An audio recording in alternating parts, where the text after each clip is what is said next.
Welcome to the Grow Your Business podcast.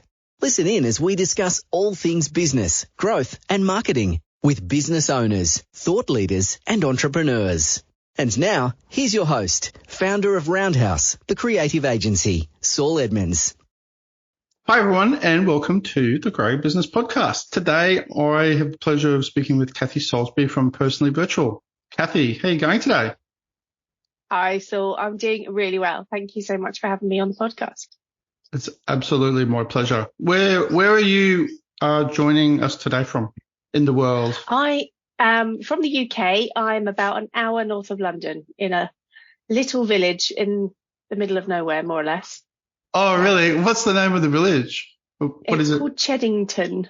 Oh, fantastic. That's a great name. Yeah, it's what I guess all good Australians would expect a small village in the middle of Britain somewhere to be called, or something similar. Yeah, it's very Miss Marple. Yeah, very Miss Marple. Lots of thatched cottages, a church, 2 pubs. Oh, nice. Women's Institute and you know, some sheep. That's some sheep. Sounds they live suspicious. just over the road.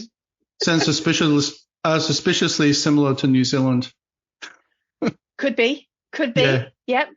Yeah. Not that I'm just throwing all sorts of silly cliches around here, I'm sure, but that's the good thing about cliches. More often than not, they're actually true. So. Yeah.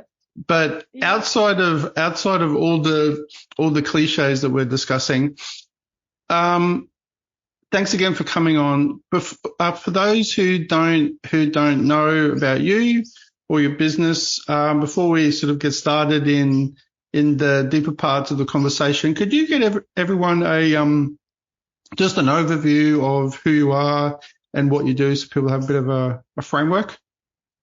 Yeah, absolutely.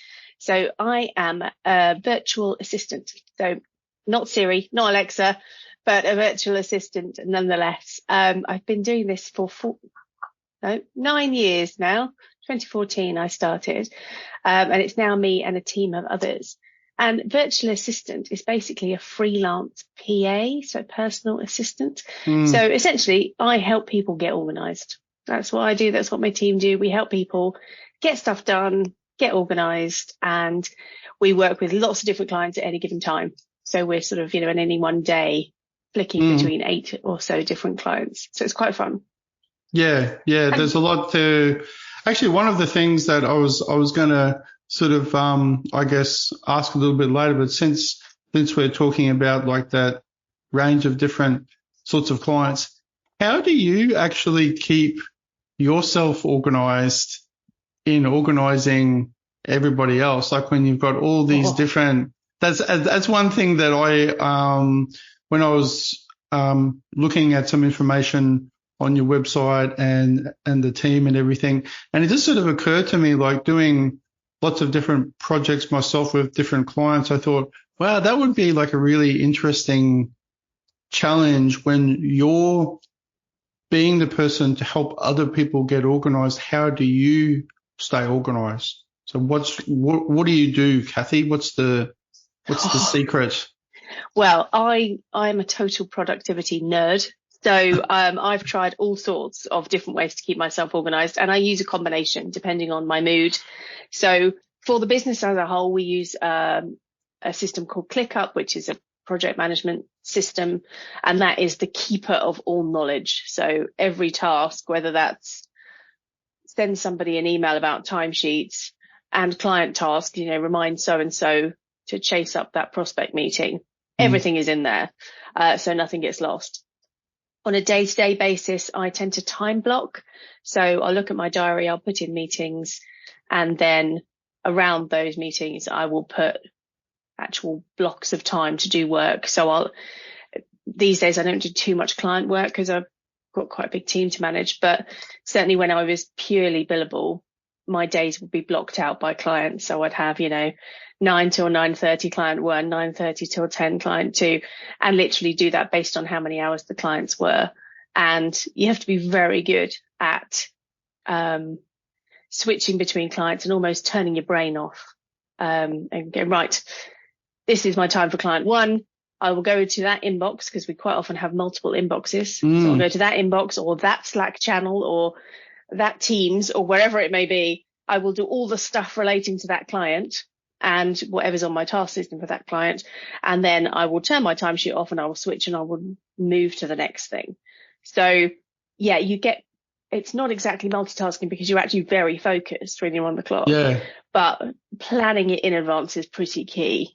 Otherwise, you can either get to the end of a week and go, oh, I forgot that client, or, I've spent too much time on this client and actually they only have 20 hours for the month and I've just used 12 of them and we're only on, day 10.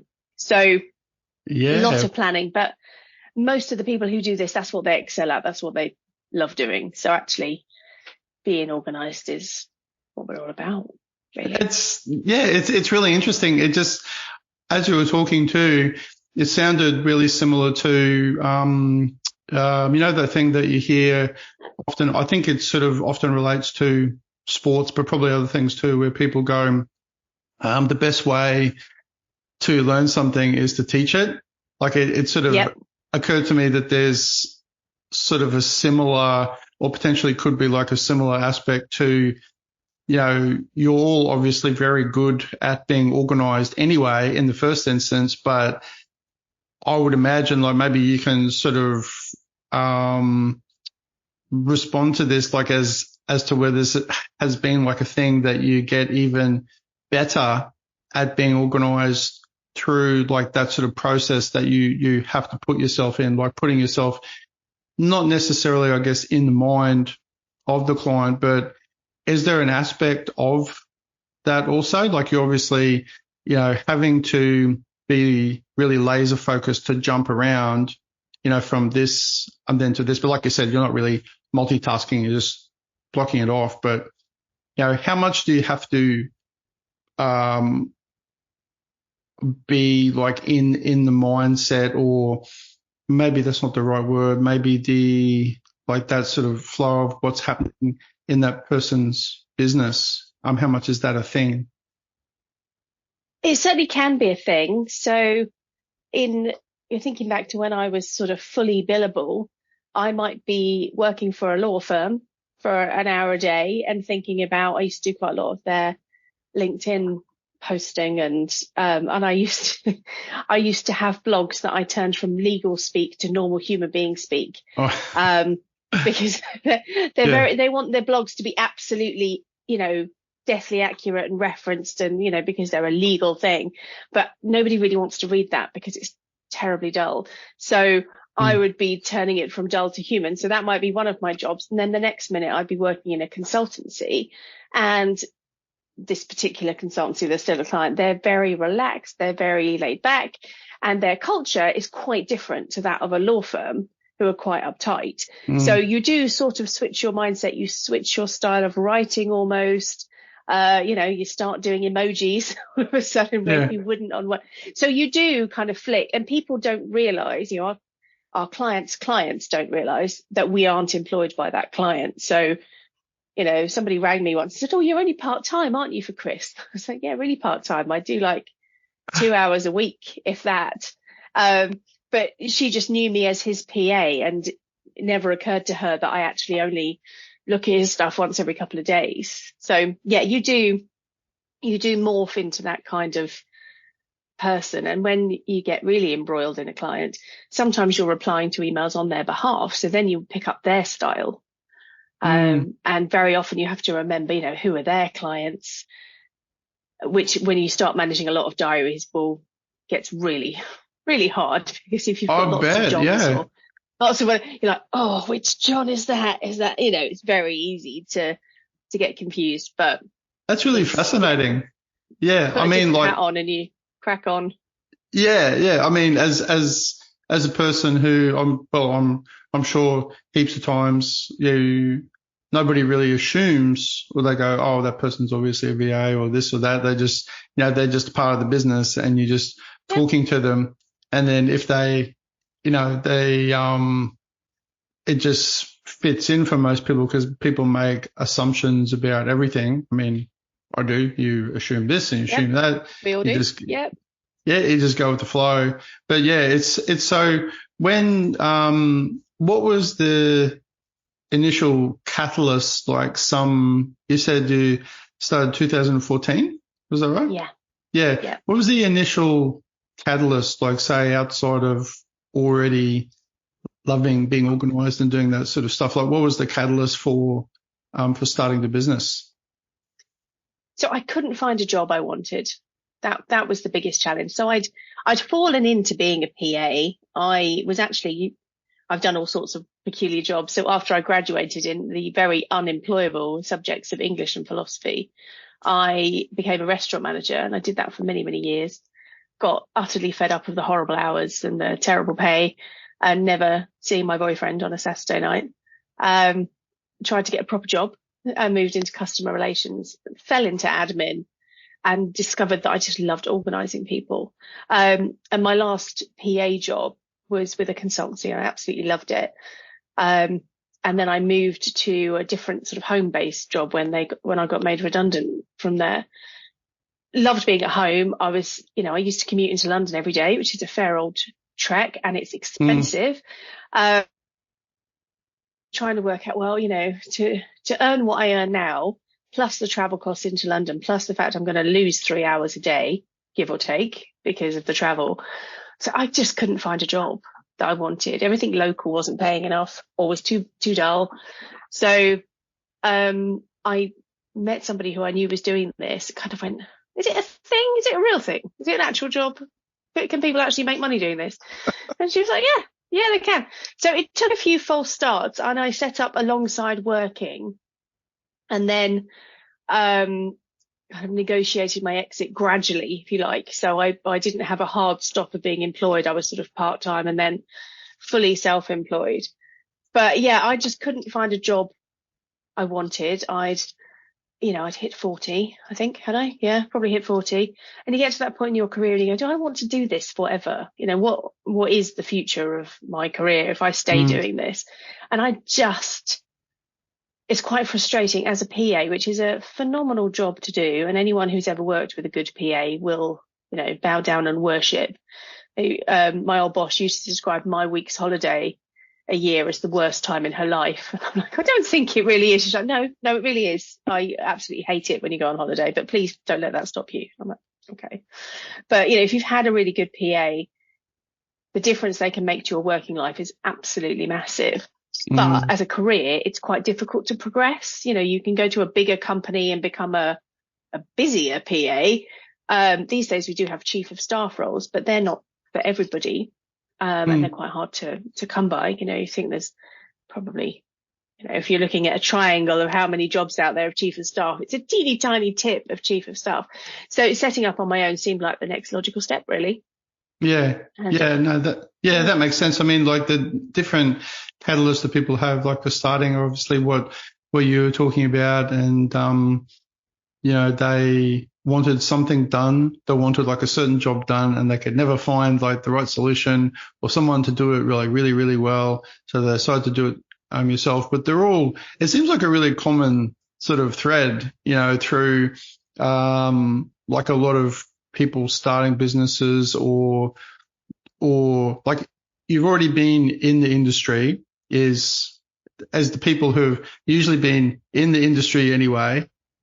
And like yourself, or people who are like, I'm going to have a change, and they're going to start something completely new, but they may have always been that way inclined, whatever that is. Like, because I know that we had a client a number of years ago, not in your industry, but still in the business of organizing, like home organizing. And she was always that way inclined. So, but you mentioned about ninjas, which I found particularly interesting. Yep. That as soon as I read that on your website, like people will know, they'll be probably listening to this going, what the hell is he talking about? But you'll find out when you go to the personally virtual like homepage. And as I was reading it does sort of have the capacity to pique your interest a little bit more. And then the further details about that, which I'll let you, Kathy, actually explain to everyone what the hell I'm talking about, because at this point they're expecting some sort of logical explanation. So I'll pass the ball to you. Or secret weaponry and people dressed in black, maybe. Yeah. So yeah, we call ourselves diary ninjas, for several reasons. Firstly, there is an assumption out in the world that everybody can manage a diary, and to an extent of there's a gap, let's put a meeting in it. That is totally true. And these days you've got a lot of AI tech that can actually help you as well. And, things like Calendly and all that kind of stuff are brilliant. I use one myself. But actually, when you're dealing with extraordinarily busy people, time is their biggest commodity. And, whether they're employed and their employer is paying them hundreds of thousands of pounds or dollars a year to do an amazing job, or whether they're running their own business and actually they are the person that's either bringing in the business or doing the business or whatever, their time is absolutely precious. So a really good diary manager will help that person work with their diary to make it more efficient, more streamlined. They will do things like forward plan. We have some international clients where the head office might be London, but they've got, offices in the States, offices in Australia, offices wherever. And the managing partners of that team will, everyone knows that at some point in the year, they're going to touch base in Sydney, they're going to touch base in Melbourne, they're going to go to New York. And, the EA will be, right, okay, let's get booking that now for next year. So we've got a year's plan rather than, wait for something to happen. It's like, I haven't been to New York for a while. I should probably get over there. They're the one pushing to say, look, book it now. Then you're not going to miss board meetings. We can get the flights, decent rates. They're thinking ahead for you. And on a smaller scale, looking at a week or a day, somebody says, can I have 15 minutes with Tom? And you go, yes. And somebody else goes, can I have 45 minutes with Tom? And you go, well, could you do it in 30? Does it have to be 45? Could you condense that? Whereas if you're running your own diary, the easiest thing to do when you see a gap is go, yes, and put it in because it's quicker. True. But very actually, true. you might having someone sense check that and go, do you really need 45? Could it be done faster? It's like the little ninja on your shoulder, like that little, the good and evil thing on your shoulder. Yeah. And one going, you should do it. And the other one's like, no, you shouldn't. And that's the little ninja going, well, that's the pragmatic ninja, who's strategic and says, right, okay, I've looked at your diary for the week and I've done some sums on it. And how you said you wanted to spend 25% of your time looking for new business. Well, based on your weeks, for the last 8 weeks, you've only been spending 10. What are we going to do about that? It's thinking about those things, being the conscience, if you like, of saying, well, yes, I'm sure that's a great plan to spend 25% of your time on new business development, but something else has got to give because you can't just add more time in your day, right? So are there other areas where perhaps on a project team, you don't need to go to every single meeting? You could go to the big weekly meeting and leave the little ones to be done by the team and report back. So they will be a little voice of conscience, a little question. So that's why we think of it as ninjas. Most of the team have worked at really high levels. And whilst everybody can, tuck things into a diary, there's definitely a skill to doing, there's a discretion and tact as well as just the ability to think ahead. I am quite proudly the worst diary manager on the team. I say that with pride. Quite proudly. Is that because you get everyone else to help you? Yeah. Well, I don't take on difficult diaries myself.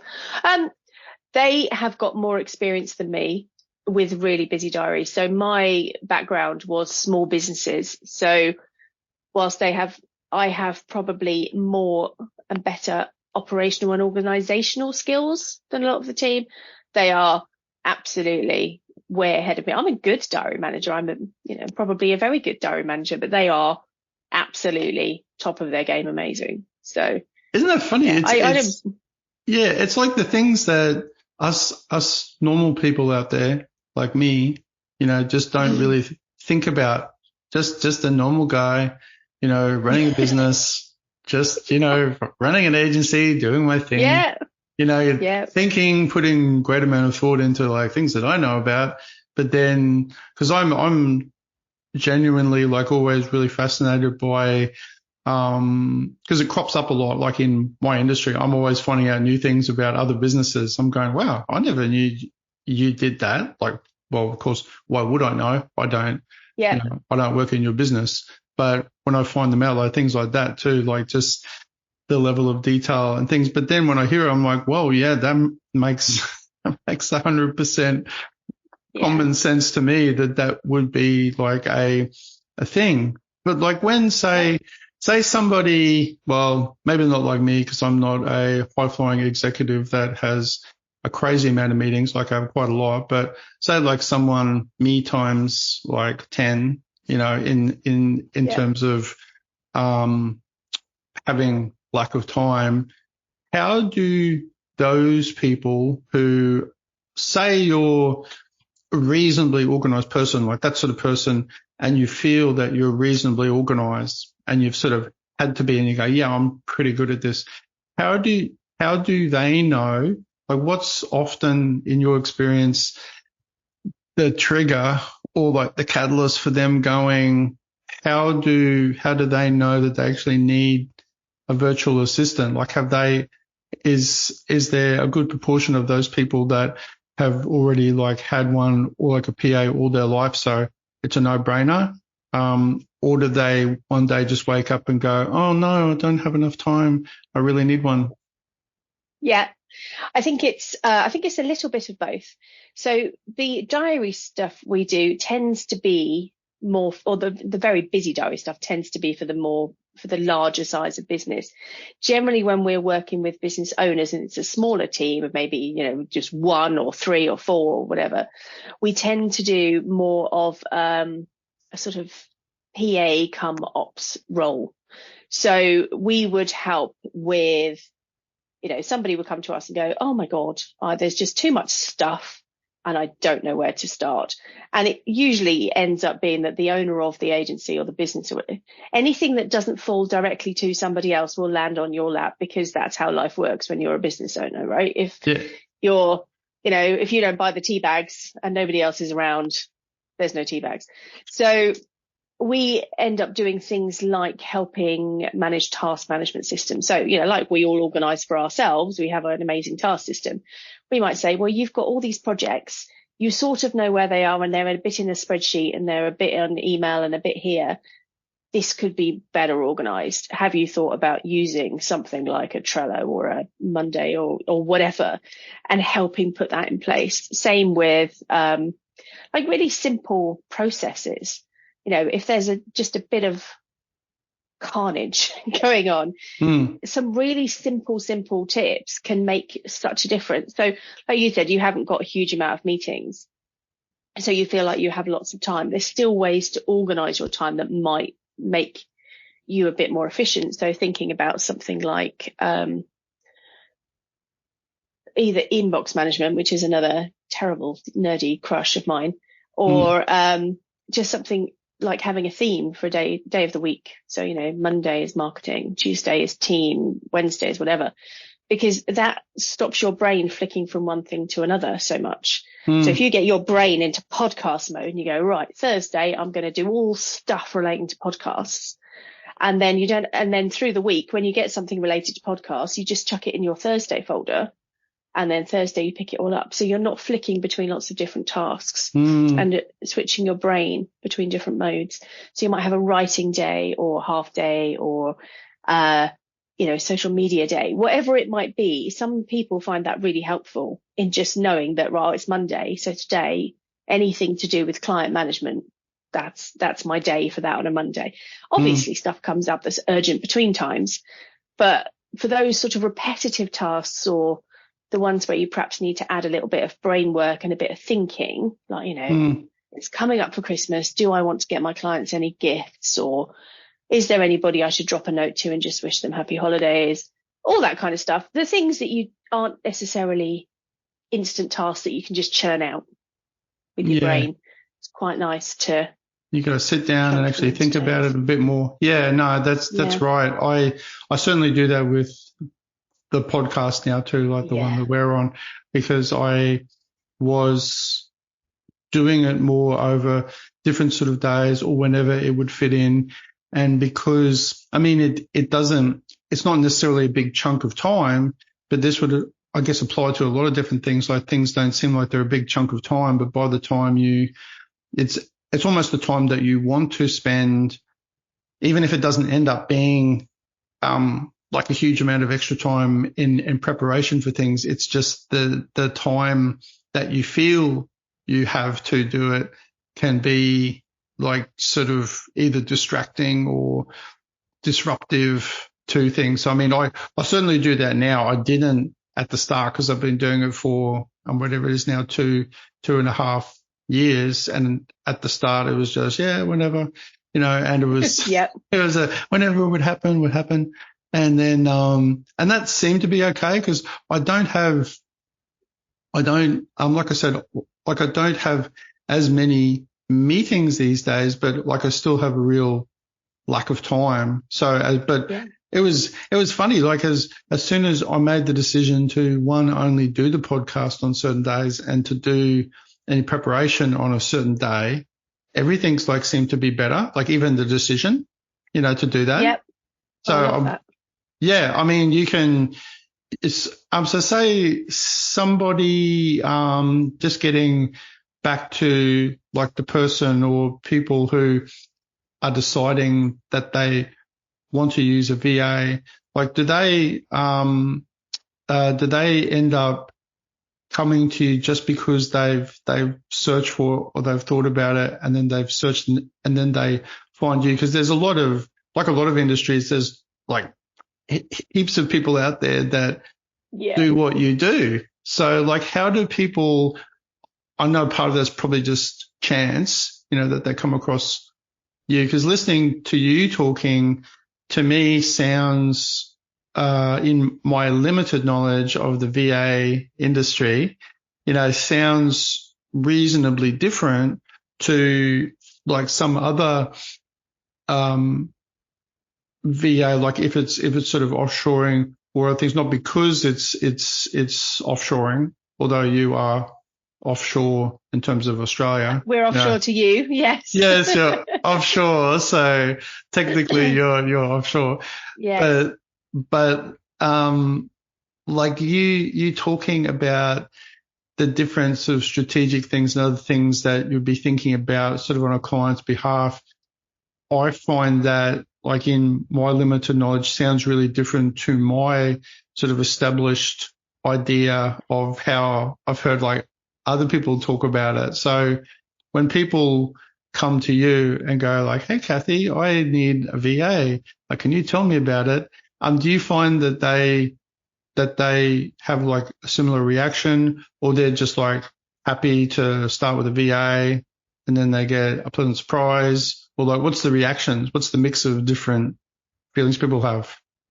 I think it depends. So, and I'm speaking from my sort of UK centric world of VAs, which may be quite different to Australia. I know a couple of Australian VAs, but a bit like with the PA industry, you have people that are at the top of their game charging, I mean, I don't know how money translates, but, if you had a very experienced PA who worked full time at a bank, they'd be earning, I don't know, 80, 100,000 pounds a year. Whereas you could have somebody who does some admin and a bit of diary stuff, and they might be on 25 or 30. So you've got a massive range, and it's very similar in the VA industry. You've got people who just do a bit of admin, and they are not going to, rock up and run your business for you and strategically tell you how to run your life. Yes. They're just not. You're going to send them a task. Can you go buy this on Amazon? They're going to go, yes. And they're going to send you the task back. And that, they will do tasks for you. Yep. They're not going to be, I describe it quite often, especially with our small businesses, is we're a bit like a partner in crime. We're a second brain. So when you've got a very busy job or a very busy business, not only do you have a million things to do, you also have a million things to remember to do. And sometimes one of those things is remembering to go and look at the list of things you've got to do. So having someone who's there as a second brain, who's holding some of that information for you, so you can pass stuff off and say, right, I need next week, can we do this stuff? And then it's out of your brain into somebody else's brain. And we, as we talked about earlier, have lots of strategies for tech, for managing tasks. So we're not holding it in our brain. We're holding it somewhere much safer than a brain, whether that is a notebook, a list, or a complete task system. But generally speaking, someone who's going to work along those lines as a sort of operations person, of course they'll do admin as well. They're going to get in there and help you fill in your spreadsheets or post your social media or whatever. But typically speaking, you need to look for the right kind of level of VA. And yet you're not going to get an all singing, all dancing, amazing VA that's, got 20 years experience if you're hiring someone who's, only just out of uni or school or wherever. It comes down to expectations, I guess, doesn't it? Absolutely. And what you need, what you're looking for. If you want someone who's going to do 10 pages of data entry, I mean, you'd probably automate it in the first instance anyway, but you don't need someone who is strategically competent and amazing to just type some stuff into a spreadsheet. You're not going to pay top dollar for that. You're going to go for someone who is accurate and competent, but at the lower end of the scale. So just depends what you're looking for. And over here we have all sorts, we have all levels and people with different budgets. And, if people come to me and ask for something and I go, that's not really us for whatever reason. So for example, we don't do social media management, and loads of VAs do. It's not our thing. And for very many reasons, it's not our thing. But also, really, if you want social media management done properly, you probably need a social media specialist rather than a VA. So you just want someone to post agency. Stuff. Yeah, exactly. Because it's, years of experience to do social media properly and understand the algorithms and it's an expertise. So yes, a bit like you could have someone who just does a bit of admin. You can have someone who's going to post stuff for you on Facebook or Instagram or whatever, but they're just going to be letting people know you're not dead. They're not going to be actually, that's our level of social media. If you just want people to know you're alive, we will post on social media. If you actually want to get any business from it or generate engagement, you need someone who actually knows what they're doing. And loosely relates to the ninja thing too. Yeah. If you do what you're good at. Yeah, that's right. So what are the, I think there was 3 things you mentioned that feudal Japan focused on. What were those 3 things again? Because then straight away, just referring back to when I first brought it up about the ninjas, and everyone listening was like, wow, this is fascinating. I can't wait to hear what he's going to say. And then I passed it over to you. Like when you go, I was then straight away going, okay, so what's the connection? So what does feudal Japan, how did they view getting into the nitty gritty of feudal Japan? What did they focus on, and how does that relate to you? Well, interestingly, as far as I know, in my limited feudal Japan research, ninjas typically, you think of them as fighters with their sticks and their masks and, which probably all comes from some terrible films. Generally speaking, ninjas were mostly spies. Now, obviously, as VAs, we are not spies, but or assassins, and we're definitely not that.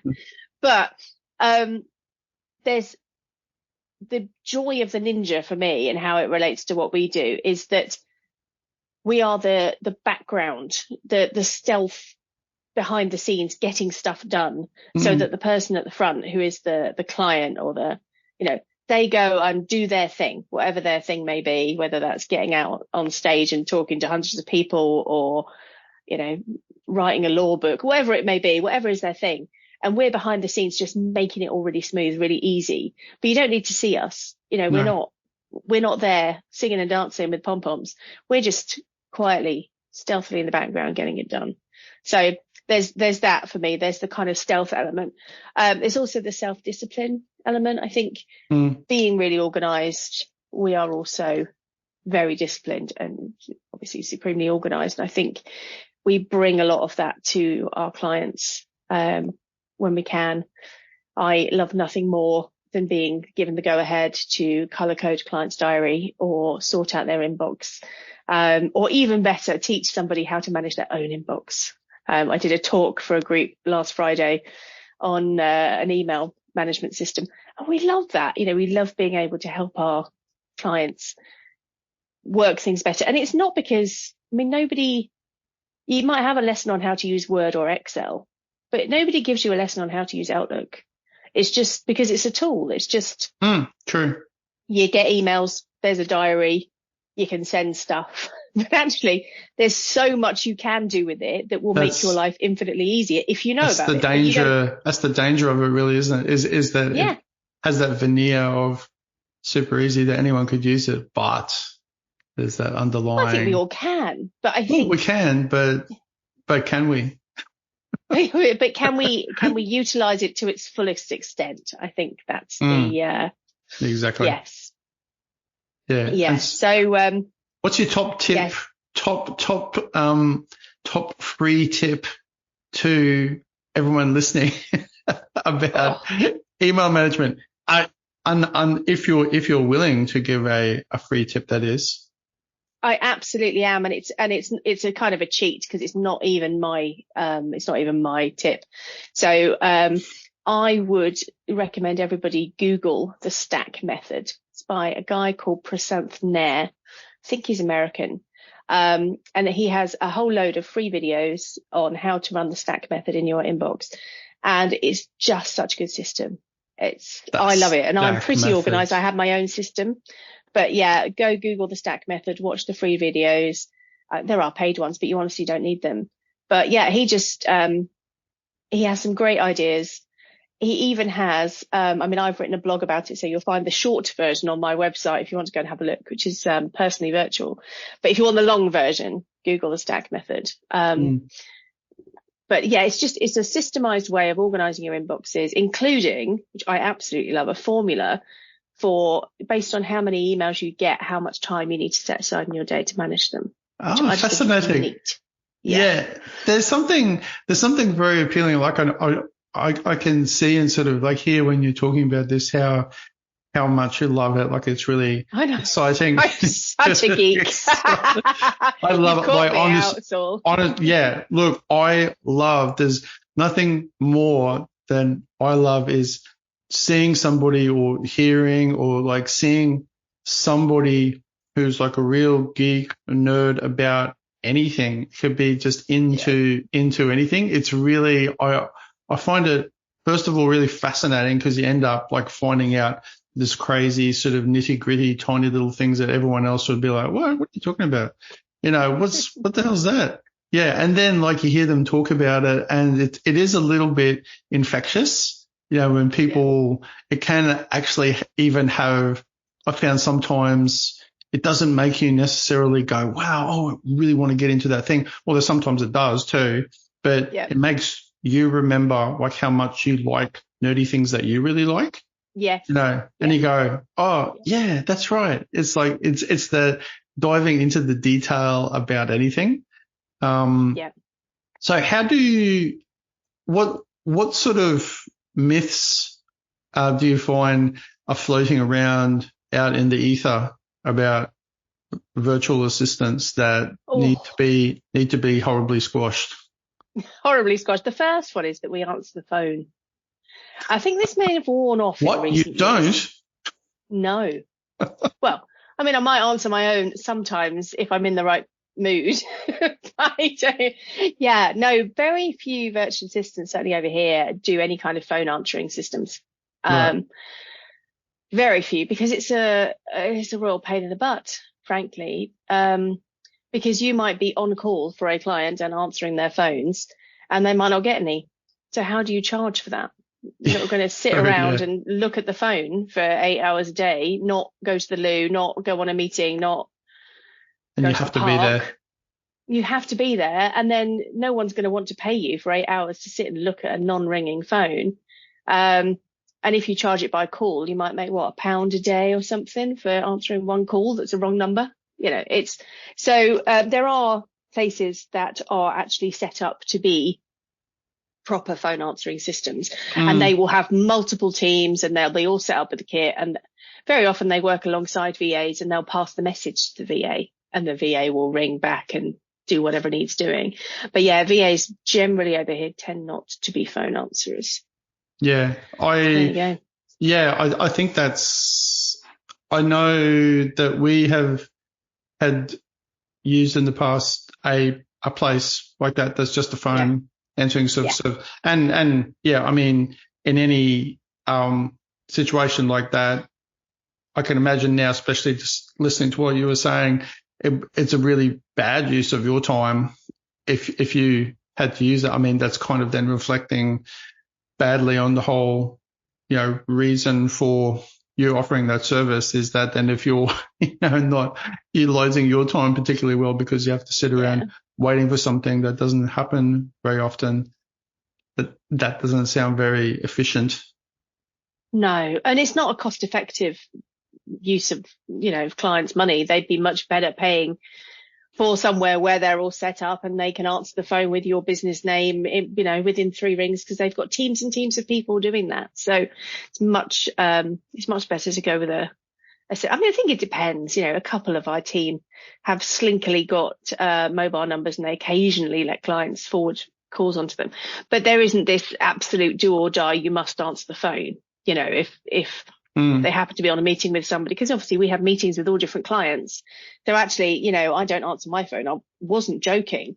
If I'm on the clock with for a client and my phone rings, I won't answer it because I'm on the clock for a client.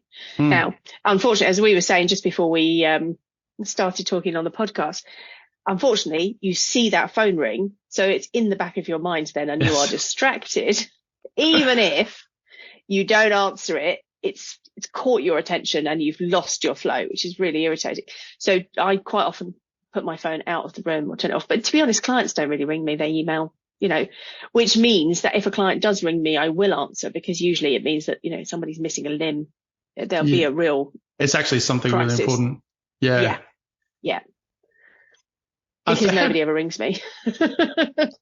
Yeah, no, I mean, that's the sort of tools that we use these days, I guess, like that whole point of how much you use something and how little you use something comes down to, I guess, people becoming more used to certain things, which certainly became the case around like COVID, with people like jumping onto Zoom like way more than they're already probably using it a lot, but that just sort of literally overnight became a thing. And so did you find sounds funny saying COVID now, because it seems like an awful long time ago, and I guess like in some ways it sort of is, but did you find there, or actually I'll rephrase the question, how did you find that impacted what you do? Did you find like a real spike in people using your services, or like what actually happened in that period?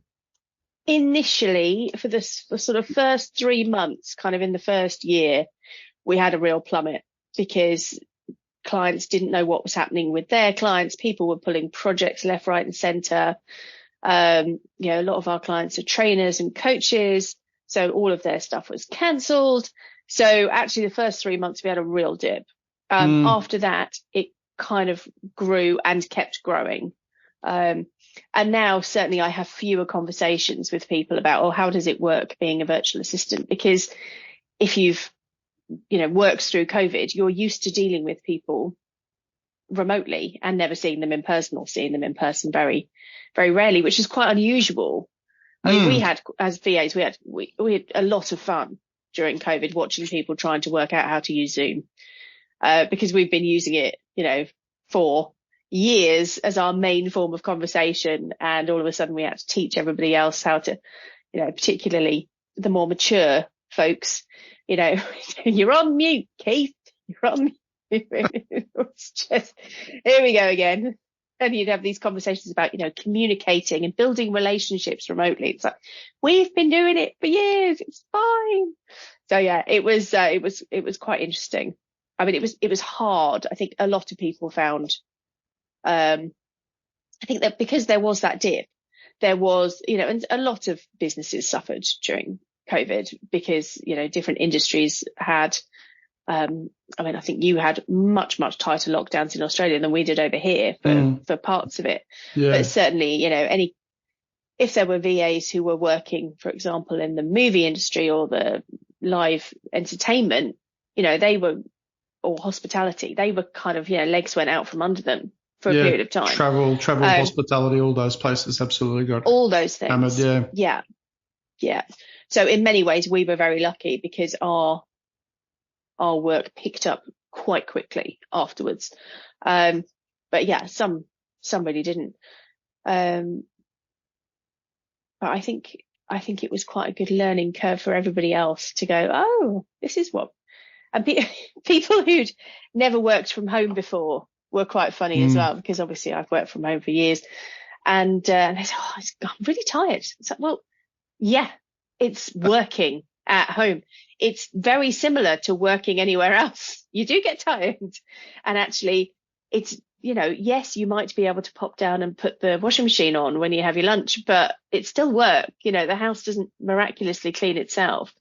I guess it's the environment.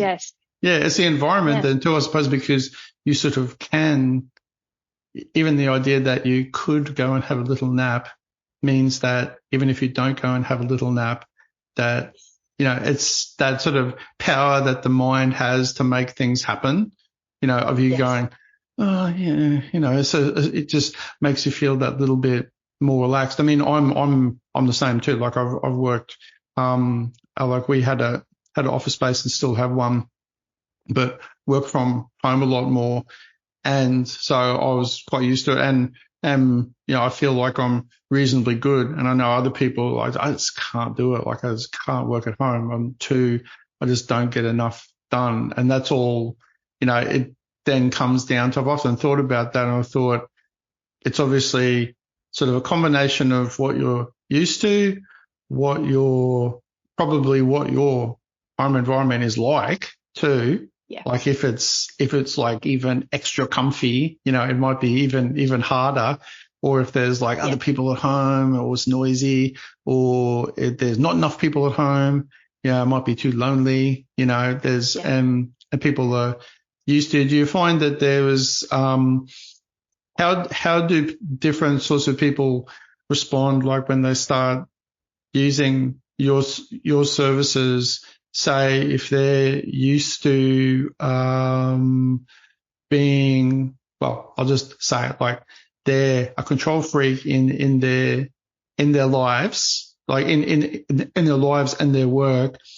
How do you find, like, how hard is it for some people to give certain things over? Like, is there are there little, like, sneaky little ninja type tricks that you use, like to help them, like to transition, like over to handing over some of the reins, or does it just organically happen?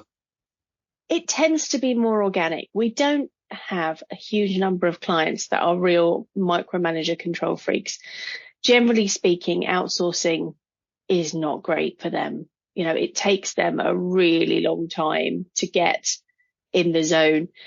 But I think those who are self-aware and realize that they are perhaps a little bit controlling, we as VAs and PAs, we will tend to tweak our working style to the people we're working with. So I hate working with micromanagers.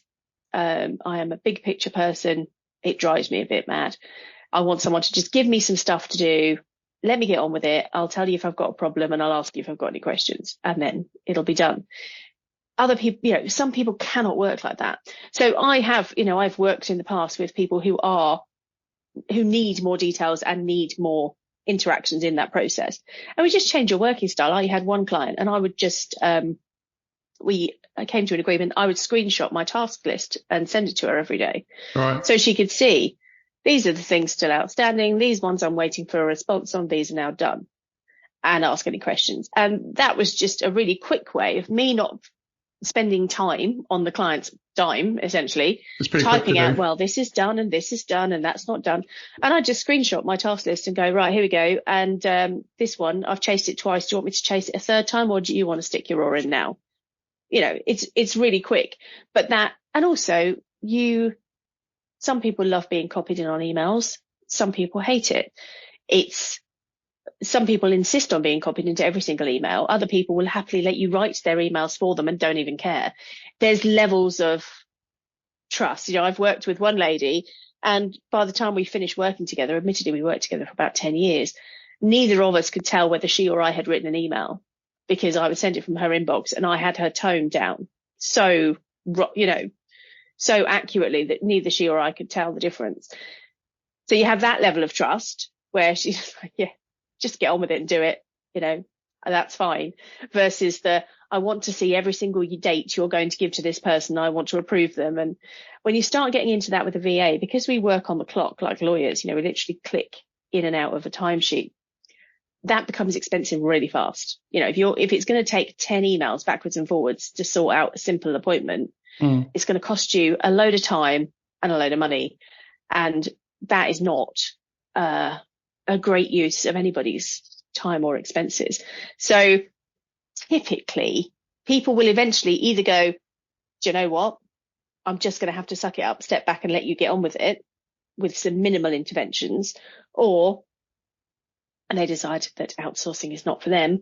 And they struggle with an employee in the same way, but, you know, potentially if they really wanted to make friends, they could, you know, peer over that employee's shoulder 7 hours a day. I'm sure that would make for some lovely working processes. But yeah, right. There's ways around it. And, you know, we can adapt. And we normally always have weekly calls with our client. So we have that connection. And actually I had one client for 7 years. I think we never clapped eyes on each other face to face. Never. And yet we knew each other inside and out. And we still stay in contact now because we became not friends exactly, but, you know, we became pretty close. So you can absolutely build those remote relationships without too much difficulty. Yeah, no, I'm the same too. I mean, I've over the years, the people I could think of, like a lot of different people that I've talked to a lot on the phone, who I haven't even had any like Zoom or Skype chats, who I've like never met, but I feel like I know them incredibly well. But what are your thoughts on, because I find this like a really, I'm not sure if it's ironic or just sort of odd, but I find it fascinating now with the popularity and widespread use of things like AI to write things and do this and this, and with large language models, and learning that some people, I mean, I'm making an assumption here, but I think it's based on evidence. Well, you know, I'm sure other people will be listening to this and go, you're wrong. But I say to them, who cares?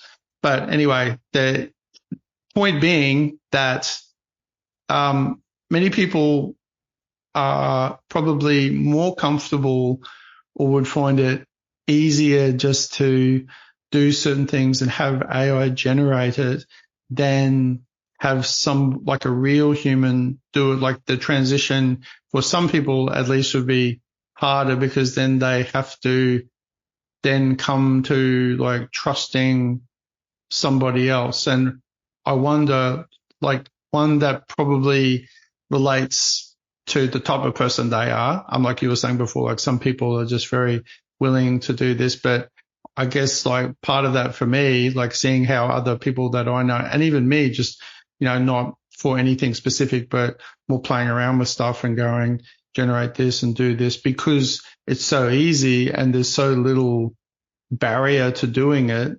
Like, what have you found so far in what you do? Have you had any conversations with people where these sort of topics have cropped up and you've talked to people about that? Oh, absolutely. Yeah. I mean, I think all businesses are looking at AI, and actually we all use it, even if we don't think we're using it. Google will start typing your email for you now. If you, if you start a word, it knows what you're trying to say and the next 3 words. We're all using it, even if we don't realize we're using it. I think the challenge with something like ChatGPT is that you get into it you get out of it what you put into it, and actually it takes time to understand and write enough prompts and depth to get something pulled out of it. And then obviously what you get out of it might be not in the right style or the right tone or the rest of it. I think we actually did some AI training for our VA team, because we all, everybody understands that it's going to change how we work. And I did actually have an application from somebody, and I said, did you write that or did AI write that? And she was really embarrassed. She said, oh, I wrote it. And I'm like, oh dear, okay. Yeah, you won't be getting a job here. It was awful. But, so I use it for my own calendar, because my calendar, a bit like yours, is not that complicated. And as a diary manager, I manage it myself. Admittedly, I am not a good diary manager, as I have said. Well, no, I'm good. I'm just not great. But I can manage my own diary because it's not that complicated. But I use an AI tool to help me schedule stuff, help me offer slots to people quickly, put things in with clients. It makes their life easier. They just have to click a link and then they can pop something straight in my diary, or my team have a link, so they can pop something straight in my diary. So I think we're all using AI as a tool. And, I say this as a diary manager who is quite obsessive, as you've discovered, about diary management and how it can be done properly. If one of my clients were to use one of those systems and use it badly, all hell would break loose, but that's not to say they can't use it. So you can still use a tool like that, but just use it discreetly for certain things. So, for example, we have a client who does coaching, and he every quarter has something like 20 calls he has to schedule with 3 different time zones, with the same group of, the same cohort of people every quarter.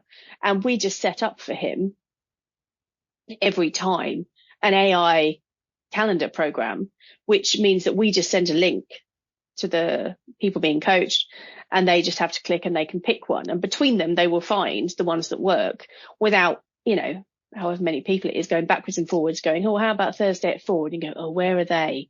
Is that UK 4? Is that US 4? Is that Central Time 4?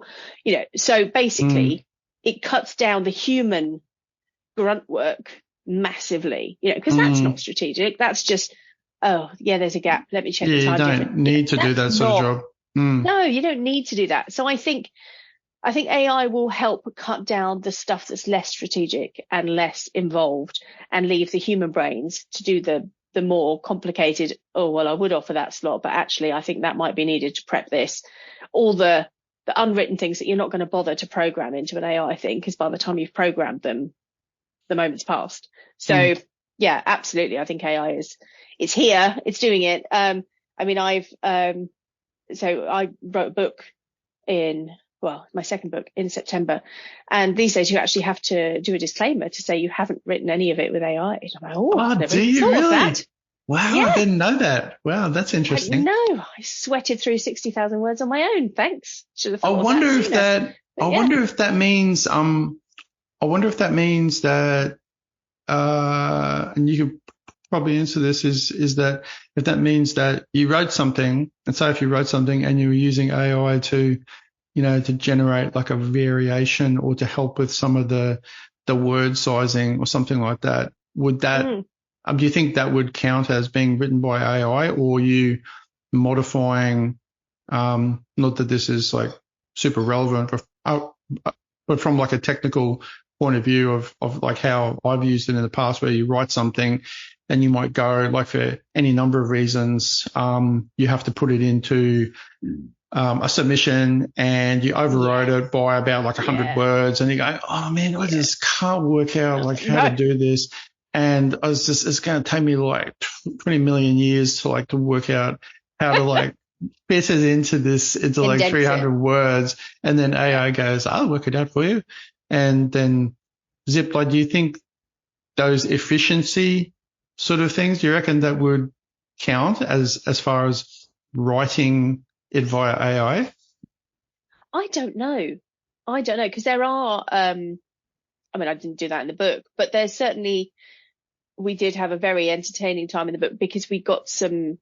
We found some quotes online about assistants and all the rest of it, and we actually tried to use AI to go and verify the sources of the quotes, and that was hysterical, absolutely hysterical, because it wouldn't. My own VA is worried that she is the top of the list to be killed during the robot revolution because she was so rude to ChatGPT during the process of this, shouting at it. Like, it's good. But you found that one. Why can't you go and find that one? No, I can't. What's sorry. Wrong with you? It's getting my fear in a joking sort of way, but also in a semi dystopian sci-fi sort of way is that people will go is that some actual conscious sort of AI will actually just get a super gigantic inferiority complex because everyone's just giving it such crap all the time. Yeah. And because it feels that it's not real, and then it'll one day, but maybe because of that'll happen, that will actually be the trigger for it to actually have self-realization because it's getting so much crap. And then one day it wakes up and goes, But personally, I mean, it's interesting because I listen to a lot of different podcasts too, being a podcast fan, and there's a lot of different topics around this, obviously, and people going, no, it's just a great tool, and other people going, no, I've seen something in it, where people want to project human sort of qualities onto things, like people have a tendency to do with everything, like they do with a piece of wood, a car. I mean, people, it's not that people do it all the time. That look at a rock and go, whoa, that rock's amazing, and they're really, because people do it. So, I mean, it shouldn't be that surprising that people, with something like this, they see it, it sounds like, it quacks like a duck and doesn't walk like a duck because you can't see it, but it can generate a duck. But ultimately, when you push it too much, it just doesn't make any sense sometimes. So you go, well, it's obviously, it's just an awesome tool. I think there was I can't remember the guy's name, but it was on the Lex Friedman podcast, and he was talking to Lex Friedman about this topic, and he was he described the large language models currently as something along the lines of just a really extreme data collector, it's a disseminator and collector of information and restructuring an incredible sort of management tool that can do things, but that is able to simulate real, things. But then it was brought up in that particular conversation too, which I thought was really funny. It was, I think Lex Friedman sort of said, well, I mean, it's not that different to people because people pretend all the time. People pretend that they're, have a certain feeling about something, but they don't. So, I mean, how different is that? That's not an indicator of consciousness. That's just an indicator of, our brain working something out to tell an untruth or to pretend something. It's not an indicator that you're conscious. It's just an indicator that you can do something, it's not, but it's a bit of a, either way, I would still always say please and thank you. Although I am one of those people that shouts at Siri quite a lot because she's forever popping up on my watch when I don't want her to. And I've had to apologize before now because she's actually turned around and said, Kathy, I'm only trying to help. I'm like, I'm so sorry. It's like, okay, you're not real. Don't guilt trip me, Siri. Don't guilt trip me. That's rude. Yeah. I said sorry to a frog the other day, but I did almost step on him. So. Well, it's a frog. Frogs have actual feelings that might be hurt if you or bones that might be. Yeah. I'm not gonna. Yeah, I mean, even if he doesn't understand the English language, Yeah. he's going to, I'm like, oh, sorry, dude, but he lived, so that was good. So that was very good. Yeah. Siri's still going as well, despite my, telling her all sorts of horrible things to do to herself. It's so funny. Yeah. It's, yeah, I'm sure there's like there's that point at which people have been trained like to think about technology in a certain sort of way through generations of like sci-fi films and sort of fear of things. I often wonder how people would, like, if, say, none of that had existed, there hadn't been, Men from Mars and things like in the 50s or War of the Worlds, and then there hadn't been the Terminator and hadn't been like all these things that people are so used to about this sort of fear of it. If there'd been like none of that, I often wonder like what the perspective would be like of these sort of tools now, like if they would be vastly different or whether they would be, like it's an interesting comparing to essentially like the service that you offer, which is like so personalized, but like in a really very, very different sort of way, as opposed to the sort of, I guess you'd almost say, the promise of what these sort of AI tools have like in people's minds, that everyone's always looking for like the ultimate sort of solution to fix something that they could just go, I'll just like ask AI to do all this, but they kind of have it with you anyway. They kind of have it, I mean, I haven't used the service, but like everything that you're saying is you're doing all these like wonderful things for people. And then there's these like great services out there that they already have a solution for. And yet people are still looking to some other, thing for, a magical solution. I find it funny because it kind of represents to me that people, I mean, I'm probably the same. There's a lot of things that you think, like you need something, but you don't know how to go about it. So if something pops up in front of you, like AI, and everyone's talking about how incredible and easy it is. And then you try it and two things often happen. Like when I've used it, for example, in my own visual tools, and I've gone, okay, I'll use it in Photoshop, like for something. And I've just done some random thing just to play around with it. And I go, oh my God, that's terrible.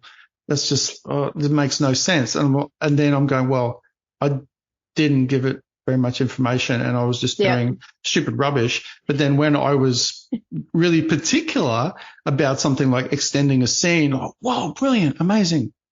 So it comes back to, obviously what you put in, you get out. And a client comes to you and you're, extracting information from them about what they might not know they need.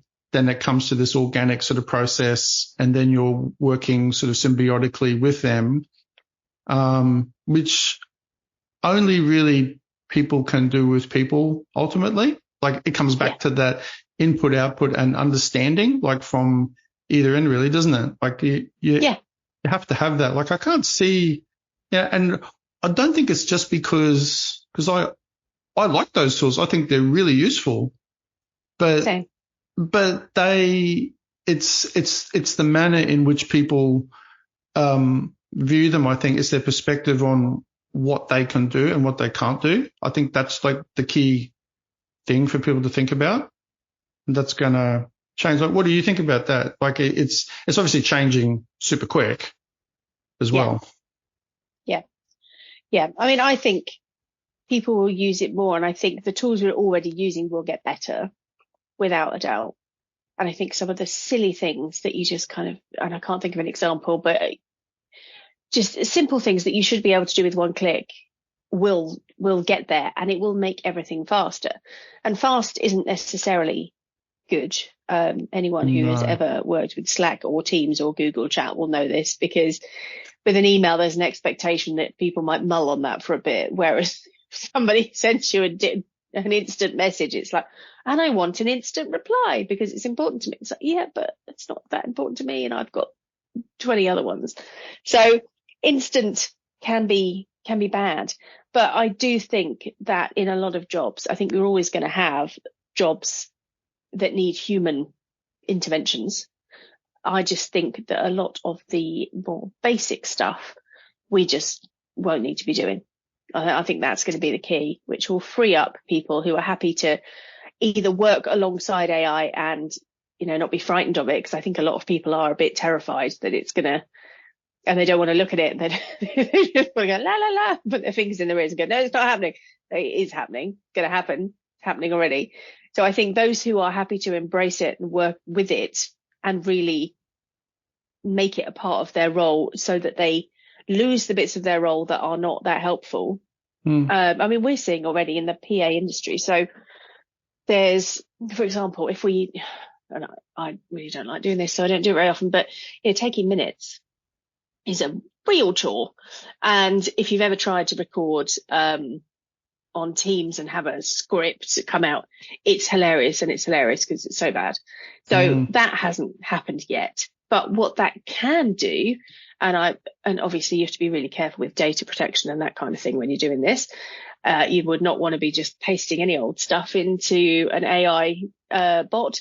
But, if you had a non-private meeting and you had that transcript, you could chuck that into AI and say, please turn this into an action list, or, summarize this or whatever, saving hours of work. And you'd still need to sense check it because it doesn't understand nuance.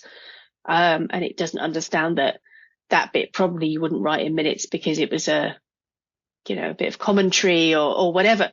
But absolutely, that might have saved you an hour, 2 hours, 3 hours, just getting from a verbatim script, which nobody really likes, to something that's actually usable. So already we're seeing people embracing what it can do. As I say, we have some excellent data laws in the UK, so we have to be, I think, perhaps as small businesses, we're a bit more obsessive than some of the bigger businesses who have they might have the paid for versions of everything, and therefore they're like, oh, fine. But yeah, absolutely, I think it's going to improve what we can do and save our brains for the bits that only our brains can do. Yeah, and that's kind of what you do for your clients as well. Absolutely. Save their brains. Save their brains. Yeah, exactly. Yeah. And be a second brain so that their brain can spread. It's a bit like extending your desktop, right? You've only got so much room on your desktop unless you add another screen, and then things just spread out. It's really true though. Yeah. I mean, it's probably like a good, like as we're getting towards like the end of the podcast then too, like that as a great sort of parting note, I suppose too, for anyone listening who wants to, save their brain, which I guess I certainly know. We all should. We should all definitely save our brain, and we can use it like, especially for other things. I mean, whilst everyone might not be able to exactly quantify it in the right, most poetic, articulate sort of words, like the idea that you're freeing up your mind to do other things that are probably, because what do you say? You say, I can't remember my quote. Yes, outsource everything but your brilliance. Yes, that's right. Yeah, yes, that's right. Outsource everything but your brilliance. Yeah, and that is your quote at the end of the podcast as well. It is. Yeah, it is, because for me, it's both it's a time and money thing, but it's also a time and energy thing. So one of my clients put it really nicely. He said, if I've got 50 units of energy for a day, am I really going to waste 20 of those doing emails that somebody else can do? And that's good saying it like that, like units of energy. That's yes, interesting. I like that. Well, we all think about time, and we think how much time you can save. And, if you're, depending on what kind of job you do, how much you bill out at an hour. Some jobs, it's less quantifiable than that, but we all have limited energy. So even if you do have enough time, actually, should you be expending energy on things that are mundane and may not be your zone of genius. You know, some people are not natural administrators. And even if you are, would you be better Should you be spending doing that anyway? half a day on LinkedIn, finding new prospects, or, you know, going and seeing your kid play football for half a day? Why not? You know, that's restorative, right? That's part of life. So you don't, you don't need to always think just in terms of time and money. There's definitely an aspect of distraction and energy usage in outsourcing as well. Yeah, actually, that's a great additional passing note, perhaps. An additional one that I just thought of that was good. Marvelous. Thank you. Is to go. Is that input isn't just, you know, the obvious things like, you know, food, water, things that give you energy. It's also what you said too, like those restorative sort of actions, those other things that's also in input. And I think that's really, I mean, I think I've sort of known that, but you saying it like that was good, because I think it being restorative is like a great word to I guess maybe even as a reminder too, because it's too easy to always just go, oh, that's just a fun thing, or it's a nice thing, but it's not like this actual quantifiable thing, but it is. Like it really is, like to actually just go, like you were saying, like, you know, spending time with your family, like it's hugely, and there's like a bunch of stuff we don't fully understand about how that works anyway, and probably never will, but it does. Like it's still, even if you don't understand why it works, it does really, it's really important. And so you've given us your wonderful quote. Actually, can you say it again? Say it again, Kathy. Like specially, say it's special. So outsource everything but your brilliance is my quote. Subtitle to my book, all about virtual assistants, how they can make a massive difference in your business used correctly. So, I'm sure they can. Absolutely. And so can you tell everyone, wrapping up now, what's the best way for people to find you online? We'll put this in the description too on our website, but what's the URL they should go to find out more, learn more? So to find me, if you go to all the W's, personallyvirtual.co.uk. That's my business website, and on there you can find links to my books and also my LinkedIn profile, which is where I hang out most of the time. That makes it sound like I don't do any work. No, I don't hang out on LinkedIn all the time, but that is my preferred social media platform. It's because you're so efficient with your time that you have plenty of time left over to think about the important things, Kathy. The important things are hanging out on LinkedIn. Yeah, that's right. You're setting a great example for the rest of us. So that's the positive. That's the positive spin on it. Good. Thank you so much again for being a guest. It's been a really great chat, and I think like super valuable. Hopefully everyone listening will get some really good sort of tips or inspiration, or think about what you do, because I think it's certainly for particular people would be a bit of a game changer. Any parting notes you would like to share with everyone, Kathy? No, I don't think so. I'm always happy to chat about productivity geekness at any point. So feel free to send me an email and just geek out about inbox management. I know that's sad. You know that's sad, but I would also really enjoy it. I think it's great. So thank you so much for indulging me in my lovely chat about productivity. It's very rare I get to just sit and talk about all things productivity, so I've just loved it. Thank you. No, thank you, and thanks again, everyone, for listening to the Grow Your Business podcast today. And we will see you again soon. Say goodbye, Kathy. Bye. Thanks for listening. Bye, everyone. Thanks for tuning in to today's episode of Grow Your Business. Have a great day, and we'll see you next time here at the Grow Your Business podcast.